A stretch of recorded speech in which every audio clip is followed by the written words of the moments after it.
Pria berinisial S, 33 tahun, tikam penjual sate bernama Sujei, 33 tahun.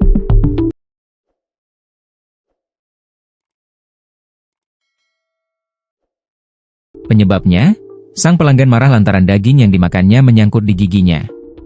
Peristiwa tersebut terjadi di Dusun Taman Sari, Pekon Tanjung Agung, Kecamatan Pugung, pada Jumat, 30 Mei 2025, sekitar pukul 20.30 waktu Indonesia Barat. Kapolsek Pugung, Inspektur 2, Ibda, Alfian Almasuri, menjelaskan bahwa insiden ini berawal ketika pelaku berinisial S, warga Dusun Kepayang, Pekon Tanjung Agung, datang ke warung sate Sujei dan memesan makanan. Setelah menikmati sate, pelaku kembali ke warung dengan kondisi marah. Pelaku marah soal kecap yang encer dan tusuk satenya kotor sehingga menyebabkan daging menyangkut di giginya, ungkap Alfian saat dihubungi pada Selasa, 3 Juni 2025. Dalam keadaan emosi, pelaku tiba-tiba mengeluarkan pisau dan menyerang Sujei.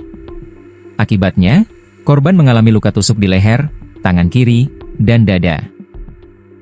Beruntung, seorang warga yang berada di lokasi segera mendorong pelaku, sehingga Sujei bisa diselamatkan. Pelaku saat ini diamankan di Mapolsek Pugung dan kasus terus didalami, kata Alfian.